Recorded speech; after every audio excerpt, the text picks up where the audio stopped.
Part 3. Liability of the shipper. Article 12. General rule: the shipper is not liable for loss sustained by the carrier or the actual carrier, or for damage sustained by the SNP, unless such loss or damage was caused by the fault or neglect of the shipper, his servants or agents, nor is any servant or agent of the shipper liable for such loss or damage unless the loss or damage was caused by fault or neglect on his part.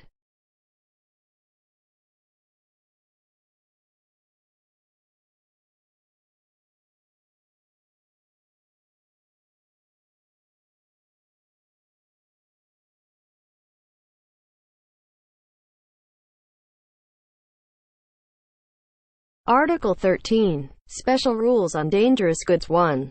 The shipper must mark or label in a suitable manner dangerous goods as dangerous.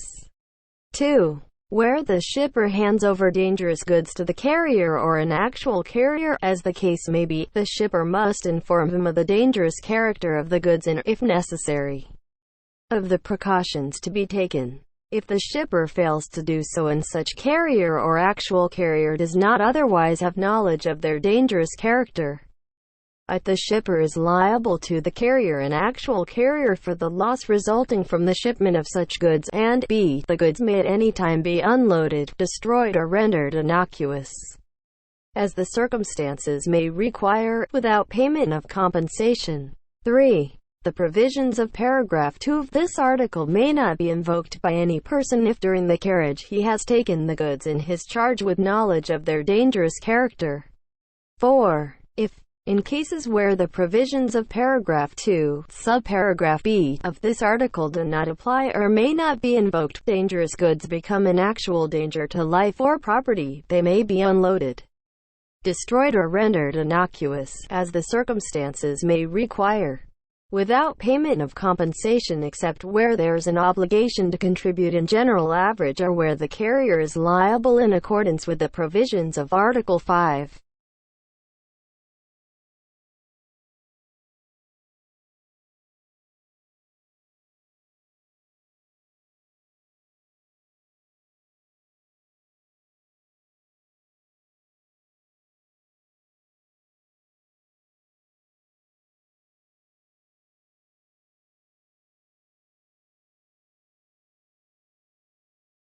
Part 4. Transport documents. Article 14. Issue a bill of lading. 1. When the carrier or the actual carrier takes the goods in his charge, the carrier must, on demand of the shipper, issue to shipper a bill of lading.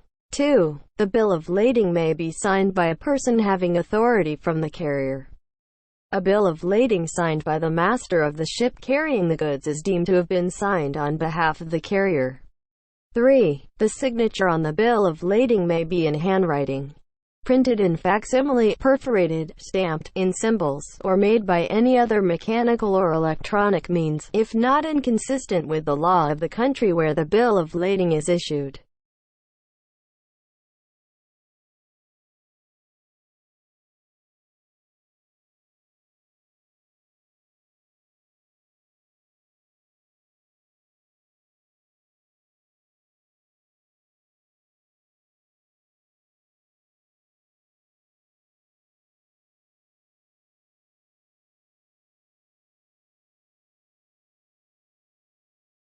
Article 15. Contents of Bill of Lading. 1. The bill of lading must include, inter alia, the following particulars: of the general nature of the goods, the leading marks necessary for identification of the goods, an express statement, if applicable, as to the dangerous character of the goods, the number of packages or pieces, and the weight of the goods or their quantity otherwise expressed, all such particulars as furnished by the shipper. b. The apparent condition of the goods.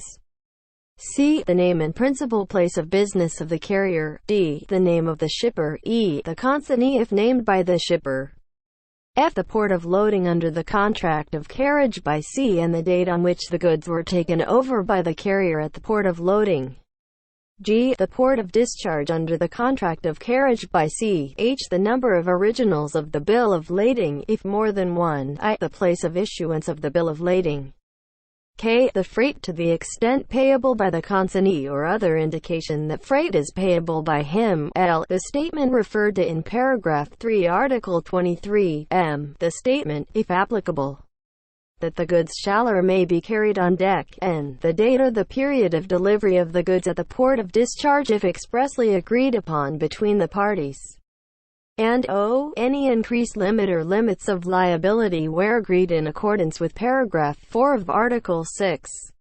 2. After the goods have been loaded on board, if the shipper so demands, the carrier must issue to the shipper a shipped bill of lading which, in addition to the particulars required under paragraph 1 of this article, must state that the goods are on board a named ship or ships, and the date or dates of loading. If the carrier has previously issued to the shipper a bill of lading or other document of title with respect to any of such goods on request of the carrier, the shipper must surrender such document in exchange for a shipped bill of lading. The carrier may amend any previously issued document in order to meet the shipper's demand for a shipped bill of lading if, as amended, such document includes all the information required to be contained in a shipped bill of lading. 3. The absence in the bill of lading of one or more particulars referred to in this article does not affect the legal character of the document as a bill of lading provided that it nevertheless meets the requirements set out in paragraph 7 of Article 1.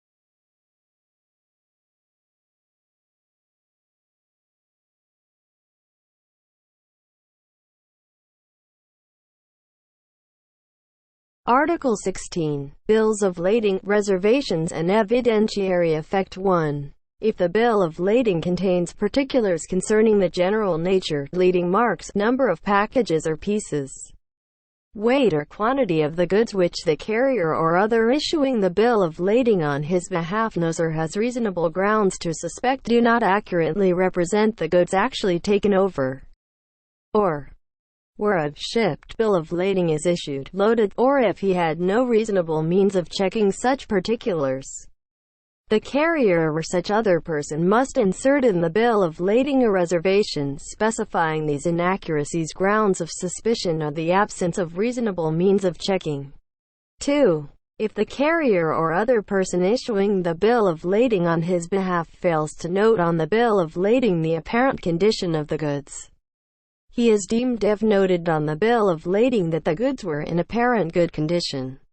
3. Except for particulars in respect of which and to the extent to which a reservation permitted under paragraph 1 of this article has been entered, the bill of lading is prima facie evidence of the taking over, or, where a shipped bill of lading is issued, loading by the carried of the goods as described in the bill of lading.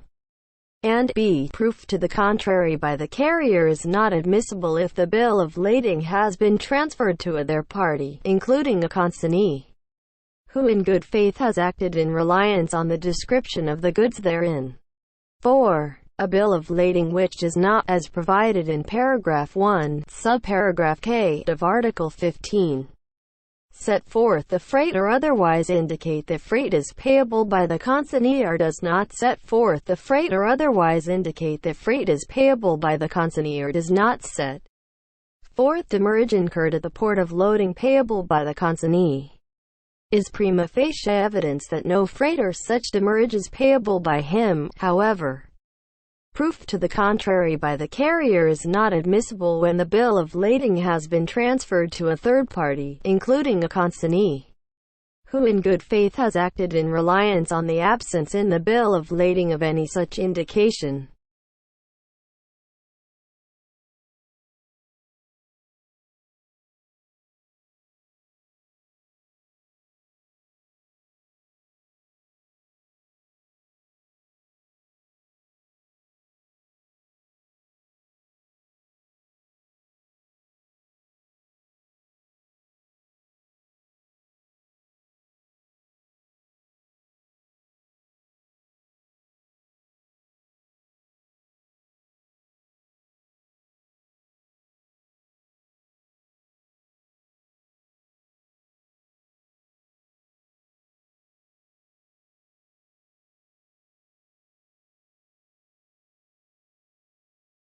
Article 17. Guarantees by the shipper. 1.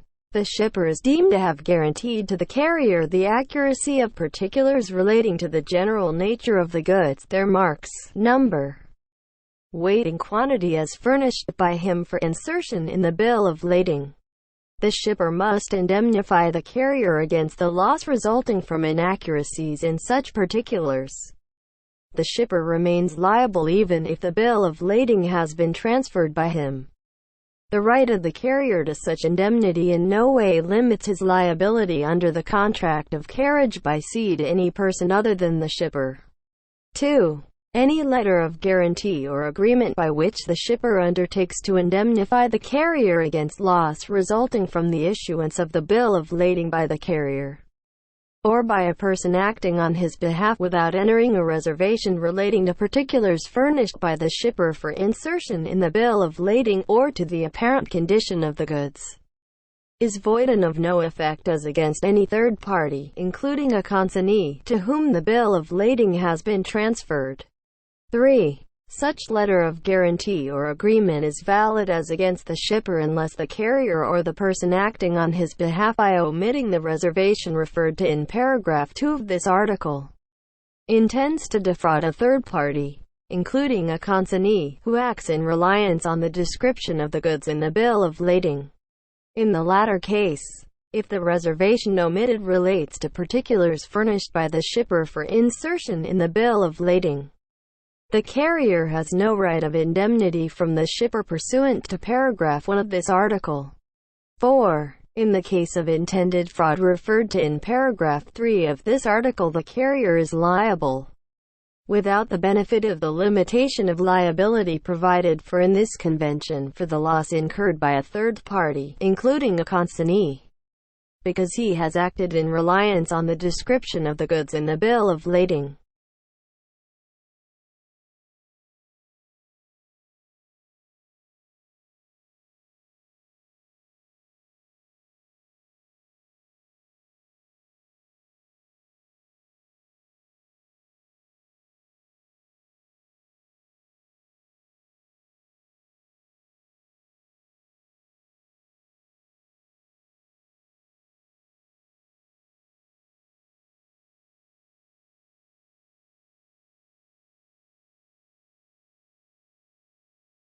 Article 18. Documents other than bills of lading. Where a carrier issues a document other than a bill of lading to evidence the receipt of the goods to be carried, such a document is prima facie evidence of the conclusion of the contract of carriage by sea and the taking over by the carrier of the goods as therein described.